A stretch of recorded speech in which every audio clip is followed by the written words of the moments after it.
Առողջ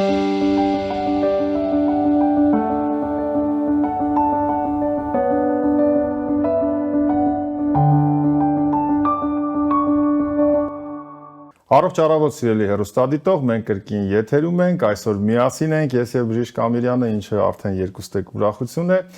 Դուք գիտեք, որ մեր ծրագրերի շրջանակներում մենք անդրադառնում ենք հանրային առողջապահական թեմաների, գիտությանը, առողջապահության բժշկագիտության ոլորտի եւ իհարկե նեղ մասնագիտական տարբեր թեմաների։ Եվ այսօր իհարկե շատ բոլորիս քաջ հայտնի մի խնդրի մասին ենք խոսելու, մեջքի ցավերի մասին։ Մենք ամեն անգամ խոսում ենք, որ քննարկելիք նյութը այնքան շատ է, որ մեկ հաղորդումը անգամ երկուսը չի բավարարի։ Եվ այդպես էլ կա, որովհետև այսօր խոսելու ենք մասնավորապես մեջքի ցավի կառավարման միջամտական մեթոդների մասին կամ ինտերվենցիոն միջամտությունների մասին։ Տաղավարում հյուրընկալել ենք իմ վաղեմի բարեկամ եւ լավ ընկեր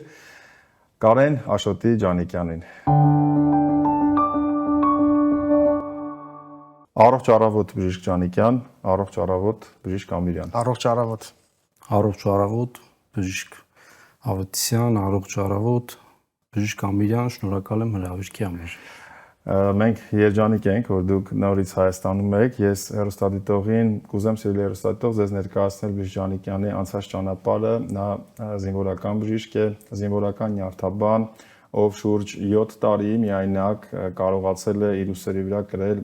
Պաշտպանության բանակի, Արցախի Պաշտպանության բանակի նյարդաբանական պացիենտների բեռը, որը որ անտանելի եւ դժվար էր, որից հետո էստաֆետը 3 տարով փոխանցեց ինձ,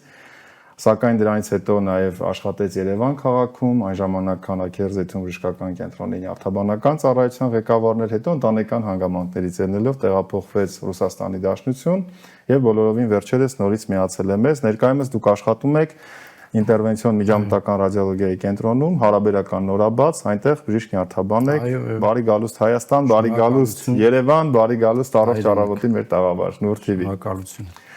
Այսօր փորձենք Բժիշկ Ամիրյան միասին հասկանալ այն ինչ որ պահպանողական բուժում չի համարվում մեջքի ցավի կառավարման մեջ, հպանցիկ կարող ենք խոսել մեջքի ցավի մասին, ախտորոշման մեթոդների, բայց ես ուզում եմ շատ ավելի ֆոկուս լինենք, թե ժամանակակից բժշկագիտությունը ինչ միջամտական նոր ուղղություններ է տալիս եւ դրանք ապագայի բժշկության մասին են, կարծում եմ համամիտ եք։ Սկսենք մի քանի բառով, այնքանով որքանով կուզեք ներկայացրեք մեջքի ցավի նկատմամբ ձեր դիրքորոշումը եւ ինչ եք դուք անում։ Մեջքի ցավը բավականին լայնածավալ հասկացողություն է։ Հիմնականում process-ները մեջքի ցավի խնդիրները ի հայտ են գալիս ներկայիս արդեն արդի իրավիճակում անընդհատ հիպոդինամիկ, անընդհատ նստակյաց կյանքի պատճառներից ելնելով առաջնահերթ մեր մոտ գալիս են մեջքի ցավի բողոքներով այն մարդիկ, որոնց մնացած կոնսերվատիվ բուժումները ֆիզիոթերապևտիկ բուժումները մեդիկամենտոզ ոչ մի էֆեկտ չեն տվել կամ տվել են շատ կարճատև 3-4 օր հիվանդը նորից տառապում է, նորից ընդունում է մի շարք դեղորայք, որը նորից ժամանակավոր ինչ-որ օգուտ է տալիս, բայց նորից վերադառնում են իրենցին խնդրին։ Մեր կենտրոնում կատարվում է միջամտական այն բոլոր միջոցառումները տվյալ պաթոլոգիաների դեպքում, որոնք կատարվում են ամբողջ աշխարհում։ Հիմնականում մենք անում ենք կատե ուղեկցությամբ կամ ռենտգեն ուղեկցությամբ բլոկադաներ եւ այնուհետեւ կատարում ենք նաեւ աբլյացիաներ։ Ինչ է իրենից ներկայացնում բլոկադան, բոլորը երևի գիտեն։ Աբլյացիաները դա այն պրոցեդուրան է, երբ որ տվյալ ախտաբանական process-ով պայմանավորված ցավի ֆակտորները վերածվում են ռադիոհաճախական աբլյացիայի միջոցով։ Օրինակ գալիս են պացիենտներ, որոնք ունեն սակրոիլեիդ, հա։ Սակրոիլեիդ հասկացողությունը ինքը բավականին ծավալուն է, դա սրբոսկր կոնքային հոդի բորբոքային խնդիրն է, բայց նա լինում է դեգեներատիվ, լինում է բորբոքային, հենց անմիջապես, երբ որ դա համակարգային բորբոքային process է։ Երբ մարդը փորձում է բոլոր հնարավոր մեդիկամենտոզ, ֆիզիոթերապևտիկ միջոցներով իր ցավը կասեցնի, այսինքն կյանքի որակը գոնե մի քիչ բարձրացնի, չի ստացվում, մեր մոտ կատարում ենք աբլյացիա, ինչ ենք անում, այն նյարդային վերջույթները, որոնք փոխանցում են տվյալ սակրոիլյալ հոդի բորբոքման պատճառով ցավերը, մենք պարզապես ռադիոհաճախական աբլյացիայի միջոցով ոչնչացնում ենք։ Ինչ է կատարվում սկզբից։ Առաջի этаպում կատարվում է բլոկադա, այսինքն տեղորոշում ենք, այդ բլոկադան կրում է ախտորոշիչ բնույթ, մենք տեղորոշում ենք, թե տվյալ նյարդային վերջավորությունն է արդյոք փոխանցում այդ ցավը, այսինքն պատճառը հենց սակրոիլյալ հոդն է, կամ նույն ձև կարող լինի ցանկացած դեգեներացված միջհողային, ասենք, սկավառակ, հա, կամ դեհիդրատացված։ Երբ որ ախտորոշումը, երբ որ կատարվում է ներարկում եւ մոտարապես 70-80%-ով նվազում է ցավային սիմպտոմատիկան, այսինքն մենք համոզվում ենք, որ տվյալ ցավի պատճառը տվյալ հոդն է, կատարվում է աբլյացիա։ Աբլյացիայի առավելությունն ինչ է, որպես լուսաբանում մեր պացիենտների համար, ասեմ, աբլյացիան դա բուժում չի։ Աբլյացիան պարզապես ընդհատում է ցավը, այսինքն հիվանդին ձերբազատում է տանջանքներից։ Դրանից հետո հիվանդը պարտավոր է, որպեսզի իր հոդի խնդիրները վերականգնի, նա պատկանցնի համապատասխան բուժում։ Ասենք ռևմատոլոգի մոտ, եթե դա անկիլոզացնող սպոնդիլոարտրիտ է կամ, չգիտեմ, բեղցերի հիվանդություն, այո, կամ եթե դեգեներացված ինչ-որ խնդիրներ կա հոդերի, հիմնականում այդ նստակյաց, հիպոդինամիկ կյանքից ելնելով, ես օրինակ ավելի շատ կողմնակից եմ տես դեպքերում բուժումներն իրականացնել բուժական ֆիզկուլտուրայի եւ կինեզոլոգիայի, ասենք, ասպեկտ կամ համադրությամբ դրանց ինչ-որ։ Այսինքն ես պարզապես ուզում հասցնել մեր պացիենտներին պոտենցիալ կամ մեր ազգամնակցությանը, որ աբլյացիան դա բուժում չի, նա չի բուժում հոդը, նա պարզապես ձերբազատում է տանջանքներից ցավի երկարատև տառապելուց, կյանքի որակը բարձրացնում է։ Բժիշկ Ջանիկյան, ինչպես նշեցիք, որ բուժարումները հիմնականում գալիս են ձեզ մոտ մի քանի փուլեր անցած արդեն բուժման, այլ լինում են դեպքեր, լինում են բուժարումներ, ովքեր որոշակի ինչ-որ կարճ բուժման փուլ անցնելուց հետո իմանում են այդ միջամտության մասին եւ մոտենում են ձեզ, այդ պարագայում ձեր մոտեցումներն ինչպիսին են։ Այսինքն դեռ այն մնացած տարբերակները դեռ չփորձած, մի որոշակի ինչ-որ չափով։ Այսինքն եթե հիվանդը օրինակ անցել է, տվյալ բուժարուն անցել է ինչ-որ բուժման մի этап, դա լինի մեդիկամենտոզ, դեղորայքային բուժում, ֆիզիոթերապևտիկ բուժում, բայց եթե հիվանդի մոտ մնացել է ցավային ախտ սիմպտոմներ, այսինքն հիվանդը ենթադրում է կամ պետք է գա մեր մոտ, այդ հարցը ռադիկալ լուծվի, կամ պետք է նորից էլի անցնի նույն этаպները եւ արդեն նաեւ կա դե հոգեբանական ֆակտոր, որ հիվանդը իր հավատը արդեն սկսում է կորցնել։ Այդ ֆակտորը միշտ գոյություն ունի։ Բնականաբար մենք առաջարկում ենք, մենք այս ամեն ինչ, որ ես ներկայացնում եմ մեր սիրելի հեռուստադիտողին եւ ձեզ, մենք ես անձամբ, որպես ցավի կառավարման մասնագետ տվյալ կենտրոնում, ես անձամբ ներկայացնում եմ, բացատրում եմ լրիվ անատոմիայից բռնած ամեն ինչ ցույց ենք տալիս, պայետապնը ոնց կլինի, ինչ է աբլյացիան, ինչ է դեներվացիան, ինչ этаպներ է դա անցնում, ինչքան է դա տևում, այդ ամեն ինչը բացատրում ենք, իհարկե վերջի խոսքը Այո, հիվանդին։ դա կոչվում է սպասելիքի կառավարում նաև, անգլերենում շատ ընդունված է, ընդհանրապես համաշխարհային բժշկայության մեջ բոլոր ուղղություններում, հատկապես ցավի բժշկության մեջ expectation management է կոչվում, երբ որ ազնվորեն ներկայացնում ես խնդրի ռիսկերը, խնդրի տոկոսը, ներկայացնում ես վիճակագրություն, որ մարդուն չափազանցված սպասելիք չտաս, որովհետև միշտ վերջին բժիշկը ճիշտ է։ Նա կարող է ստեղծել ֆոն, որ այդպես հիմա քեզ փրկելու եմ եւ այլն, եւ շատ հաճախ մարդիկ այստեղ ավելորդ պատասխանատվություն ու սպասելիք են դնում, սպասելիք են ունենում տվյալ բուժկենտրոնից կամ բժշկից, հետո ավելի են հիասթափվում։ Հարցը դա չէ, որ մասնագետը տիրապետում էր, թե ոչ, եթե իրենց սպասելիքները մասամբ է արդարացում, նրանք ամեն հաջորդին վերջում հասնում են ինքնաբուժության եւ դրան գումարվում են նյարդահոգեբուժական լիքը սիմպտոմներ։ Ես շատ ուրախ եմ, որ մենք դարձյալ լսում ենք ցավի մասնագետ տերմինը եւ ես մոռացա ներկայացնելիս նշել, բայց դուք էլ ձեզ արդեն ճիշտ եք արել, որ դիրքավորել եք որպես ցավի մասնագետ։ Ճիշտ է, մենք հիմա արդեն ունենք մասնագիտությունների ցանկ առողջապահության նախարարության կողմից եւ ցավի մասնագետ լինելը մասնագիտացում է, բայց դեռևս չունենք ֆորմալ կրթությունը, որը անցնելուց հետո մենք կտանք համապատասխան հավաստագիր եւ կամ դիպլոմանման ինչ-որ մի փաստաթուղթ, որը արդեն մեզ կդիրքավորի, բայց ուրախությամբ նշեմ ձեզ, որ Առողջապահության ազգային ինստիտուտի նյարդաբանության, նեյրովիրաբուժության եւ ռեաբիլիտացիոն բժշկության ամբիոնում մենք պատրաստվում ենք մեկնարկել մյուս տարի, կարծում եմ, համապատասխան fellowship, երբ որ արդեն դուք եւ բոլոր այն մարդիկ, ովքեր փաստացի զբաղվում են, բայց ֆորմալ կրթության հնարավորություն չեն ունեցել, որտեղ դա Հայաստանում չի եղել, արդեն կանցնեն այդ կուրսը, կստանան համապատասխան փաստաթուղթը, որը ի դեպ ամեն ինչ անելու ենք, որ ճանաչելի եւ ընկալելի նաեւ միջազգային հարթակում։ Այսինքն ծրագիրը պետք է համապատասխանի Եվրոպայում առնվազն ընդունված չափանիշներին, դրանից հետո մենք բոլորս եւ ես եւ դուք եւ մեր այլ գործընկերները կարող ենք նույնիսկ գնալ քննություն հանձնել Եվրոպայում։ Այդպիսի ադապտացված ծրագրի մասին է խոսքը։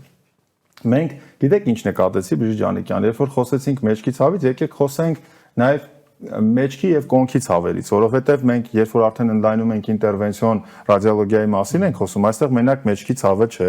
կարծում եմ այստեղ եւ կոնքազդրային հոդերի եւ այն ամենը ինչ որ առաջացնում է կամ նման է մեջքի կամ կոնքի ցավի, այստեղ կարելի է 1000 ու մի հետաքրքիր ապարատուրայի ուղեկցությամբ ուրեմն բուժել։ Կարծում եմ անցնենք առաջ, տեսնենք էլ ինչ դեպքեր կան, եկեք կլինիկական դեպքեր քննարկենք, ինչ օրինակներով պացիենտները, որտեղ դա մաքսիմալ արդյունավետ կլինի։ Սիրելի հեռուստադիտող, դուք մեզնից կլսեք դեպքը մոտավորապես եւ կակնկալեք, թե ինչով կարող եք դիմել տվյալ բժշկական կենտրոն։ Մենք ընդհանրապես չենք պատրաստվում գովազդ դանել, սա դրա մասին չէ։ Մենք խոսում ենք հնարավորությունների մասին, հնարավորություններ, որոնք Հայաստանում նորարարություններ են։ Այլ կլինիկական ինչ դեպքեր կներկայացնենք։ Այլ կլինիկական նայեք, ստատիստիկայի առումով 40% դեպքերը մեջքի ցավի, ու ասենք մեջքի ցավ ասելով մենք հասկանում ենք նաև թիկունքի ցավ, չէ, բայց մեջքի ցավը հիմնական գոտկային հատվածի ցավերն են, որոնք գալի 40%-ը դա դիսկոզներն են, դիսկոգեն ցավերը, որոնք ժողովրդի մեջ կա մի տերմին օստեոխոնդրոզ, որը արդեն ինքը իրան ապրե անցել է, օստեոխոնդրոզ ասելով հասկանում ենք ամեն ինչ եւ միաժամանակ ոչինչ, անձամբ ես տենց։ Դիսկոգեն ցավերը դրանք այն ցավերն են, որոնք առաջանում են ոչ թե նյարդարմատի կոմպրեսիայից, այլ անմիջապես դիսկի հետ կատարվող պաթոլոգիկ բոլոր process-ներից, կամ լինում է դիսկոզ, այսինքն դեգեներատիվ process, կամ լինում է դիսցիտ, այսինքն դիսկի բորբոքային խնդիր։ Ու բորբոքային խնդրի դեպքում, դիսցիտների դեպքում մենք ոչ մի աբլյացիոն միջամտություն իհարկե չենք կատարում, որպեսզի զերծ մնանք հնարավոր բարդություններից։ Դիսկոզը ինչ է իրանից ներկայացնում։ Դիսկոզը, կոպիտ ասած, երբ որ միջողային սկավառակը ջրազրկվում է,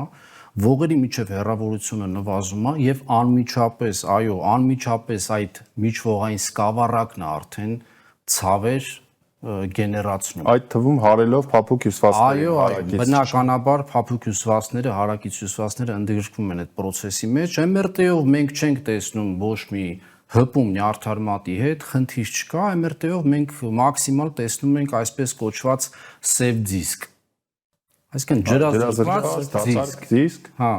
ինչ ենք անում այդ ժամանակ։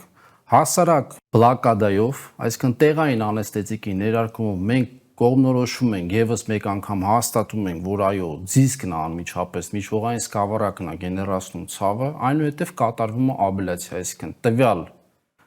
միջողային սկավառակի մեջ ընկղմվելով ասեղնային էլեկտրոդը, որը գեներացնում է ռադիոհաճախական տատանումներ, հիմնականում երկու ձևի աբլյացիաներ, կա ջերմային աբլյացիա, երբ որ տեղային ջերմաստիճանը բարձրացնում են 60-80 աշան, եւ կա ռադիոհաճախական իմպուլս աբլյացիա, հա, պուլս աբլյացիա, որի դեպքում առաջացնում է էլեկտրամագնիսական դաշտ, որը ոչնչացնում է տվյալ նյարդային փոքրիկ նյարդային վերջավորությունը, որը պատասխանատու է տվյալ զոնայի, նորմայում պատասխանատու է, բայց հիմա ավելորդ ցավ է։ Այո։ Այսինքն նորից էլի կրկնվեմ մեր սիրելի հեռուստադիտողի համար, որ տվյալ դեպքում մենք դիսկը միջողային սկավառակը չենք բուժում, մենք վերացնում ենք ցավի պատճառը։ Սա նաև այն դեպքն է, երբ մենք ոչ մի չափորոշիչ չունենք վիրահատության, այսինքն մարդը միևնույն է զրկված է ռադիկալ վիրահատության հնարավորությունից, սպասելիքից, մեդիկամենտոզը օգնում է, բայց ժամանակավոր, ֆիզիկական ակտիվությունները օգնում են դարձյալ ժամանակավոր, այստեղից հետևություն, որ մենք սա անում ենք պայմանով, որ նա շարունակական մշտական վերականգնողական բուժի, այն որ պարտադիր չի, որ գնա ինչ որ մի կլինիկա, նա կարող է վարժությունները սովորել եւ դա դարձնել կենսակերպ, ճիշտ է։ Այո, այսինքն եթե մենք ունենք տարբերակ, որ մարդը վիրահատական դիմի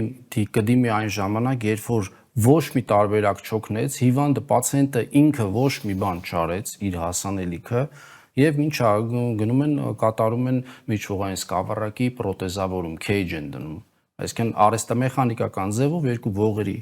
հեռավորությունը կարգավորում են, բայց դա իհարկե տրավմատիկ, դա լուրջ վիրահատություն է։ Եթե պացիենտը կարա իր ցավի այդ խնդիրը լուծի եւ դրանից հետո որոշակի կինեզիոթերապիայով, բուժական ֆիզկուլտուրայով վերականգնի ինչ-որ չափով իր միջողային սկավառակը, իհարկե դա ամենալավագույն մոտեցումն է։ Նաև մոտեցումը նրա մեջ է, բժիշկ Ամիրյան, դուք կհաստատեք որպես վիրաբույժ, չնայած դեր դեպքում մի փոքր այլ է, բայց վիրաբուժական խնդիրը կարող ենք լուծել, բայց դրանից հետո կյանք կա եւ կենսակերպ կա։ Եվ շատ ենք տեսնում պացիենտների, որոնց մոտ որ վիրաբուժորեն խնդիրը լուծված է, որտեղ կան հարաբերական եւ բացարձակ։ Բայց կենսակերպը չի փոխվում եւ դրանից Սրա մասին չի խոսքը, ցավային համախտանիշը պահպանվում է, այսինքն գլոբալ խնդիրը մեծ հաշվով լուծված է, վիրաբույժի արժեվ դրված խնդիրը նա ազնվորեն լուծել է։ Բայց քանի որ մենք խոսում ենք բազմաթիվ մանր նյարդավորումների եւ նյարդային ճյուղերի մասին, մեկ այլ հարևան սեգմենտում, որը վիրահատության ենթակա չէ, ընդ որում երբ որ մենք մի մակարդակում ցավը լրացնում ենք, շատ հետաքրքիր ֆենոմեն կա, չէ՞, որ մի երեխայի լացը կտրում ենք, մյուսը սկսում է ավելի բարձր լաց լինել կամ այդպես թվում է պացիենտին։ Իսկն ունի խառը ցավային համախտանիշ, բժիշկ Ամիրյան, բժիշկ Ջանիկյան։ Մի հարցը լուծում ես, ենթադրենք երկու բաղադրիչ ունի, մեջքի ցավ եւ հոդացավ։ Այդ ժամանակ չի կարողանում զանազանել, որովհետեւ այս շրջանը ընդհանուր ցավում է։ Աբլյացիա բլոկադա, մեջքի ցավը կտրում ես, հոդի ցավը պահպանվում է։ Ասում եմ բժիշկ ջան, ասում ես ոչ, մինչև այդ բացատրում ես, որ չի բացառվում, որովհետեւ բան լինի, այստեղ արդեն պետք է միջամտեն մյուս գործընկերներ։ Սրանով է բարդ ցավի բժիշկ։ Նույն ձև ասենք, հա, նույն ձև կներեք, ընդհատեցի, պացիենտը գալի, ասում է, որ ցավս տեղափոխվել է ուրիշ տեղ։ Փախավ գնաց ուրիշ կողմ։ Դες բան կա, չի տեղափոխվել, ցավը կար, բայց չէր դոմինանտում։ Այո։ Այդ ֆակտորը կա, իսկ վիրահատական միջամտությունների բացասական էֆեկտն էլ նաև, երբ որ կատարում է ողի ֆիքսացիա, կա բժիշկ Ավետիսյանը կասի, որ կա բան, այսպես կոչված հարևան դիսկի համախտանիշ, այսինքն մենք այդ դիսկը վիրահատական մեթոդով քեյջը դրվում է, հա, ֆիքսվում է եւ այլն, սկսում է մոբիլիզացիան ուժեղանալ հարևան այն դիսկերի վրա, որոնք չեն ֆիքսվել եւ նույն խնդիրը ասենց այո, դրա համար ամենալավագույնը ոսկե միջինը դա է։ Ամեն դեպքում մեր բոլոր գործընկերներին ջեր ողջունելով հետաքրքիր եւ այսպես սահմանային քննարկում ենք շոշափում, յուրաքանչյուրը սիրելի հեռուստադիտող ունի իր կոմպետենցիաները։ Յուրաքանչյուր մասնագիտություն, բուժական յուրաքանչյուր մեթոդ ապացուցված է իրավունք ունի ապրելու, սակայն շատ կարեւոր է, որ բժիշկները քաջություն ունենան իրար հետ խորհրդակցելու, իրար հետ կոնսիլիումային որոշումներ անելու, օրինակ դիցուք դուք դիմել եք բժիշկ Ջանիկյանին կամ մինչև այդ ենթադրենք տեղամասային պոլիկլինիկայի նյարդաբանին, ով չի անում աբլյացիա, չի էլ կարող անել, ձեզ խորհուրդներ է տալիս, էտապային անցնում եք, այստեղ շատ կարևոր է առողջ խոսակցությունը եւ երկխոսությունը գործընկերների, մինչև 3-4 մասնագետ միևնույն պացիենտի բժիշկը կարող են համարվել։ Եվ պացիենտի ընկալումը, մենք սրա մասին շատ ենք խոսել եւ խոսում ենք։ Բժիշկ Ամիրյան, օրինակ ինչ խաչվող պրոցեդուրաներ կարող են լինել ձեր մասնագիտության մեջ, վիրաբուժության մեջ, որ դուք կոնքում գործառույթ ունենական որովայնի խոռոչում, որոնք եւս օրինակ հետագայում պատճառ հանդիսանան կամ լինեն ցավային համախտանիշի մեջ, որտեղ օրինակ դուք եւ բժիշկ Ջանիկյանը կարող եք համագործակցել։ Շնորհակալություն բժիշկ։ Ինտերվենցիոն ռադիոլոգիան նոր դռներ ու աղբյուրներ է բացում համագործակցությունների։ Շատ հաճախակի մենք բախվում ենք հիմնականում ճողվածքների պարագայում վիրահատություններից հետո, երբ որ խնդիրներ են գունում, հետվիրահատական ցավերը, որոնք մի քանի հասկանալի պատճառներ կարող են լինել, վիրահատության ընթացքում որոշակի նյարդի վնասում, որ այդ հատվածում առավել եւս աճոկային ճողվածքների ժամանակ, որովհետեւ այնտեղ 3 կարևորագույն նյարդեր կան, որոնք որ անցնում են եւ մշտական բերում է քրոնիկական ցավի եւ իհարկե ճողվածքաբանների կողմից եւս ասոցիացիա կա ստեղծված, ովքեր զբաղվում են հենց հետվիրահատական ճողվածքային ցավով, եւ ինչ չէ նաեւ հիմնականում այդ ցանցի ֆիքսացիան, որը որ ներգրավում է եւ բավականին մեծ խնդիր ենք ունենում, ճիշտ է շատ քիչ է հանդիպում, փառք Աստծո, բայց հիմնականում 80-ից 90 դեպքերում բարձի թողի վիճակ է, որովհետև զբաղվող չկա այս խնդրով եւ կարելի ուղղակի մեկ ներարկումով ուլտրաձայնային հսկողության տակ ուղղակի լուծել այդ հարցը եւ բուժարում, որտեվ հիմա շատ է հանդիպում, առավել եւս թողնել իմ ավա գոլեգաները սովետական միության ժամանակ այդ հին ժամանակներում վիրահատված պացիենտները մոտենում են վիրահատված, իրենց թվում է թե իրենք ճողվածք ունեն, բայց ունեն մշտական քրոնիկական ցավ։ Այո, եւ սրա մասին է որ մենք ներարկումով այդ հարցը լուծել եւ ես շատ ողջավորված եմ, միանշանակ կարելի է համագործակցել, դա լուրջ գիտություն է, պետք է համագործակցել, որովհետեւ եզակի ինտերվենցիոն ռադիոլոգիայի կենտրոն ունենք ոչ միայն մեր երկրի համար, նորից եմ ուզում ասել, այդ տարածաշրջանի մակարդակով եւ մեր գործընկերները, չեմ ասի որ երիտասարդ են, բայց դեռևս այն նաեւ տարեկային խմբում չեն, կարողացել են սա երկրի հպարտություն է, բայց մեծահասակ չէ։ Դրա բայց նաև մեծահասակ չեն, այո, եւ մենք պետք է սա հնարավորինս առողջ առավոտի տաղավարում հանրահարչակենք, որ ել ավելի շատ պացիենտներ սրա մասին իմանան։